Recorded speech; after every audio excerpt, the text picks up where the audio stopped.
Selling your house right now might feel like the right move, but what if it actually makes things worse? I've seen too many people sell without a plan, end up stuck, stressed, or sometimes completely priced out of the market. And the reality is, this could be you. Let me ask you a few questions. Do you know exactly where you're going? Have you run the numbers? Like, really run them? Are you chasing the top of the market or just reacting out of fear? If you can't answer those questions clearly, then you're not ready to sell. Most people out there make emotional decisions and then they justify them logically. But when it comes to selling your home, an emotional decision can equal a bad move. As a real estate agent for over 20 years, I get called into a lot of homes to talk to a lot of sellers about potentially selling their home. And one of the very first questions I ask a seller is why? Why are you planning on selling your home? And as you would imagine, the answers vary from a number of things to, we need more room for the kids, or we need to downsize. We no longer need a house this size, or in some cases, we hate this state, we hate the politics, we want to move somewhere else. But as you would imagine, I also hear things like death, divorce, even cases where a family might be fighting over an estate and needs to liquidate that property. And the one commonality about everything that I just mentioned is it has emotion involved in it. And so if you don't have a plan when you're going through these emotional times, then it can end up backfiring. So what I like to tell people is you should stop. Don't just put your home on the market because you want to see what happens and then you'll figure out the plan later. I think you need to go into the process knowing what your plan is. And that should be the top priority. Now, maybe you have a backup plan, maybe plan B in case plan A doesn't work, but you definitely don't want to make decisions after the fact, right? You don't want to sell your home and then have to figure out what happens next. Because in my experience, what I end up seeing most of the time when that happens is people end up moving to areas or buying things that they wouldn't have otherwise bought because they kind of feel like their back is up against the wall. So before you actually pull that trigger and call a real estate agent like myself, make sure you're going through that process. Write down the pros and cons. Why are you moving? Why should you stay? And then run your thoughts by your agent and then have that conversation back and forth. Because I can tell you several occasions in my career where I ended up talking that client into staying in that property versus selling it. Because ultimately that's what was best for their family. But with that said, one of the number one reasons I see a lot of people sell and often comes up in conversation is people just want to change, right? They might be changing from their current location here in Southern California to another location here in Southern California. Or in some cases, maybe they're moving out of state, which is happening more and more often as it becomes easier to work remotely and you don't have to go into the office and that sort of thing. In fact, I probably have somewhere between 7 to 10 clients move out of state per year. And what I want to tell you from experience and working with those clients is to make sure you do your research before you put your home on the market here and move out of state. My wife sends me properties every single day on Instagram of several different locations across the country, from Idaho to Tennessee to even Utah. And these houses are beautiful. They're expansive. They're a lot bigger than what we have here on much bigger lots, and it would give my boys a great place to run around. But the reality is, half these places I haven't even been to personally, nor do I actually know what it looks like on paper as far as a comparison to what I'm currently paying. And what I'm seeing a lot of people do at the moment is make these rash decisions. They decide, hey, I hate California, or I hate whatever state I'm in. I don't like this or I don't like that. The grass is greener over there. That's where I'm going. And they decide to move without truly knowing what that area is about. And because of that, we've actually had some clients move back into state after 6-8 months of being in a place that they thought was going to be better.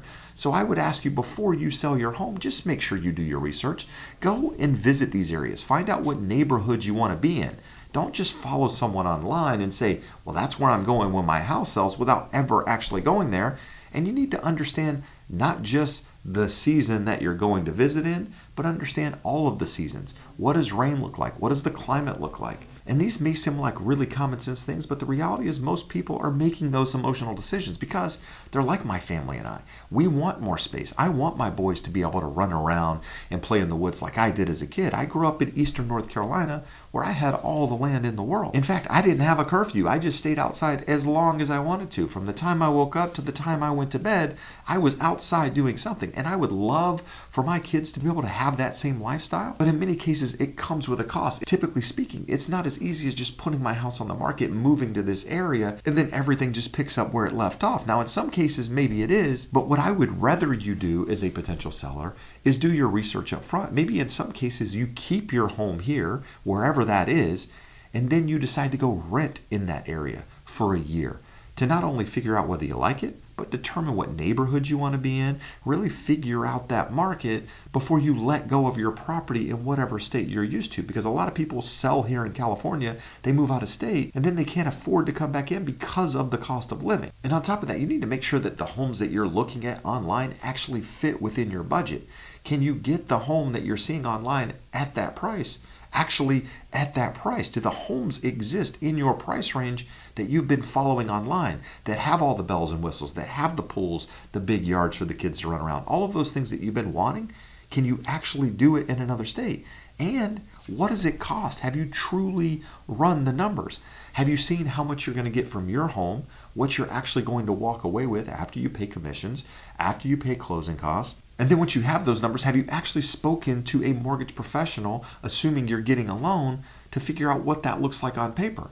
Now, I'm located again here in Southern California, where our property taxes are just over 1% for most of the state. While other areas of the country, property taxes can range from 1% upwards of 2%.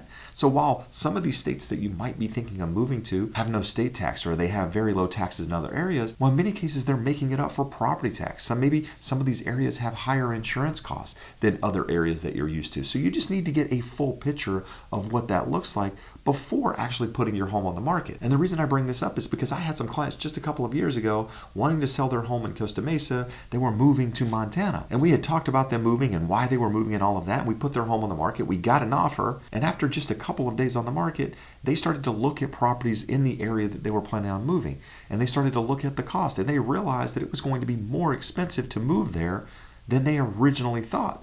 And then guess what? They wanted to back out of their contract here and stay in their current home. Well, unfortunately, once you're under contract as a seller, it's very, very difficult to get out of that contract unless the buyer wants out. But fortunately for these clients, we were able to work an agreement with the buyers to get out of that contract so they could end up staying in that property. But the reality is that never would have happened had they done their research up front. Now, what I'll tell you from experience is there's definitely some pros to moving to different areas. Absolutely. And you should write those down. But you should also write the cons down as well, and then compare the two to figure out if it actually makes sense. Just because you can move out of state and get a bigger property and get more land doesn't necessarily mean it's going to be the right decision. You need to weigh other things that actually impact your life on a day-to-day basis that maybe you're not taking into account. How is this going to affect you emotionally? Are you still going to have family around? Are you going to have friends around? Yes, you can make new friends, but are you still going to have mom there to watch the kids when you want to go out on a date with your spouse? In addition to that, interest rates have moved up considerably from just a couple of years ago. So even though you might be able to buy a house for less money than you currently can buy in your market right now, you have to factor in how much that interest rate is going to impact that payment, along with those taxes and insurance that we talked about. Are you really saving any money? Is there a real gain there? And as I mentioned earlier, just make sure you're going through that pre-approval process. You're actually getting approved for what you're trying to accomplish so that you don't sell your home, end up in an area, and then you're not able to buy that home because you were never qualified to begin with. So just make sure, the lender's looking at your tax returns, they're looking at your credit report, they know how much money you have to work with so that you don't have these surprises at the end of the day. Now, if you're one of those potential sellers who needs to sell your home and buy your home at the same time, you need to understand contingent sales can be complicated and sometimes they can be risky. So before you go out and find that home in another market, fall in love, and then have to work backwards and say, well, now I got to get my house on the market. Now I got to do all these things really quickly so that I can actually get that house. Stop and have that plan up front. The last thing you want to do is have to liquidate a property here or do something that you wouldn't have otherwise done because you've put yourself in a position where you have to move forward on the other end. The more time you have on your hands, the better off you're going to be long term. In fact, this reminds me of a story of a really good buddy of mine who wanted to sell his house and buy another house just a couple of years ago. And he calls me and says, hey, Jeb, we found a house. And I was like, wow, I didn't know you were looking for a house. And he goes, yeah, well, we decided, we wanted something different, something bigger, maybe in a little bit different location. So we went out looking and we found the one. We've fallen in love with it. We want to make an offer. And I said, okay, that's great. What do we have to do with your property? Are we keeping it? Are we selling it? And he said, unfortunately, we got to sell it. We need the money from that property to buy this property. So I said, well, let me call the agent on the other side, figure out what's going on, call called the agent on the other side. Guess what? They already have an offer on that property from some buyers who didn't need to sell their property. So we kind of had our backs against the wall. We had the conversation, and I said, hey, here's the deal. This is where they're at. We could try to get your home on the market. We can submit an offer contingent on selling your home and do all of this stuff. And we did all of that. In fact, we were able to get an offer on their property really, really quickly. But the sellers on the other property accepted an offer, so we weren't able to end up moving forward on that property. Now, at the end of the day, we were able to find them the right home just a couple of weeks later, but that whole emotional roller coaster could have been avoided had they just had a conversation with a real estate agent like myself up front and said, hey, Jeb, this is what we're thinking. We're thinking about buying something else. We're going to have to sell this. What should we do? And my answer would have been, well, we need to start doing the things we need to do in order to get that home on the market. We need to declutter it. We need to get it ready. Maybe we need to fix these things. We need to take photos, video, everything that we're ready. And maybe we put it on the market with the idea that it's contingent upon you finding a replacement property. That way, if there's any buyers that end up making an offer on that property, and you accept it, you're protected until you actually find a home. And while that's not ideal, it is pretty typical of the current market that we're in. And most buyers are willing to work with sellers in those circumstances, assuming the sellers are actually reasonable about what they're looking for. And a lot of it comes down to two real estate agents, buyer's agent, seller's agent, actually having a conversation and figuring out whether or not they are reasonable and it can be done based on the current prices and what they're trying to accomplish, etc. So if you're considering moving out of state, you're considering selling your home, my advice is to have that conversation with a real estate agent sooner rather than later. Don't wait until you think you're ready to put it on the market to have the conversation. The earlier you have that conversation, the more time it gives you to prepare. Maybe you have to change some things with the property. Maybe it ends up changing your mind, or maybe there's some things you need to do before you go looking at these properties in other states, or maybe you need to go out to other states and look at these properties before making that decision. Either way, the more time you have on your side, the better off you're going to be. Now, the last one I want to talk about are those that think that we're peaking in the market and it's time to sell because you're going to sit on the sidelines and you're going to buy back at a much lower price. In fact, I had some clients do this in 2019. They thought we had reached the peak in the market. They wanted to sit it out, wait for prices to pull back, and then they were going to buy back in. I tell this story all the time. Those clients still do not own a home today. They got entirely priced out of the market. They sold in 2019. The pandemic happened. Prices started going up, and they were playing catch up the entire time, and they never actually got into a property, to the point now where they can't afford to get back into the market. And that's because this idea of the market is peaking is a very dangerous trap. As someone who's been doing this a very long time, what I can tell you is picking the top or the bottom in the market is very, very difficult. I've bought properties both at the top of the market and the bottom of the market without realizing that I was doing either until later down the road. And one reason this is such a dangerous game is because people end up selling their property, and if the market does decide to pull back, what a lot of people think is, well, the market pulled back. I'm just going to wait till it pulls back for more. That's not the bottom. And then they wait and they wait and they wait. And then as the market starts to go up, they go, it's not going up, it's going back down. And then typically by that point, they've missed the bottom. And then the market moves up from there and they go, well, I'm not buying this. I'm just going to wait. And then it becomes this game of, well, I'm just going to wait until it comes back down, which is exactly what happened to those 2019 clients. So don't be those people. If you're trying to time the market, what I'm telling you is it's a fool's game. You should keep your current home and not sell your home. The reason you should be selling, if you sell at all, my advice is keep as many properties as you can. If you can afford to keep every property you own, then keep them. Do not hire somebody like me. Do not call me. I would rather see my clients benefit from owning real estate long term than calling me to sell every single property they have. Yes, I benefit from that, but I also know the long-term benefits of owning real estate. So in my opinion, the reasons that you should end up selling a property are not the emotional ones, they're the logical ones. Is it the right time in your life to make that move?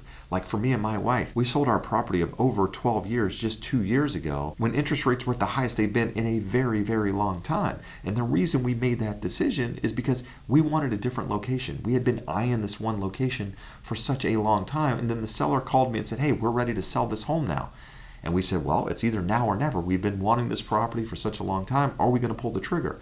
And it was because it was the right time in our life. We have 3 boys that are all getting older. They're all getting bigger, and we needed more space. We went from a 3-bedroom, 2.5-bath home, just over 1,700 square feet, to a 4-bedroom, 3-bath home, just over 2,200 square feet, and with a much bigger yard for the boys to run around. So for us, it was a logical decision. It made sense because it was the right time in our life. We weren't trying to time the market. We weren't trying to find the greener grass, but rather we were doing what we thought was right for our family at that time. So my question for you is, are you really ready to sell? Do you know where you're going? Have you run the numbers? Have you visited that area? Have you been pre-approved? Do you actually have a solid game plan for buying your next home? Have you done the due diligence and talked to a professional real estate both on the listing side and the buying side? If not, you should reach out to my team directly using that link in the description of the video so that we can actually have a conversation and help guide you through that process. And lastly, are you selling your home for a reason beyond fear or speculation? Because at the end of the day, I don't think you should sell because you feel like it's time. Sell because you're ready, financially, emotionally, and logistically. If you found any value in today's episode, do me a favor and hit that thumbs up. Consider subscribing to the channel to stay updated on everything about how to sell your home for top dollar. And lastly, it's important to understand that the housing market is shifting for sellers. And if you're wondering how that might impact you, do me a favor and check out this video here.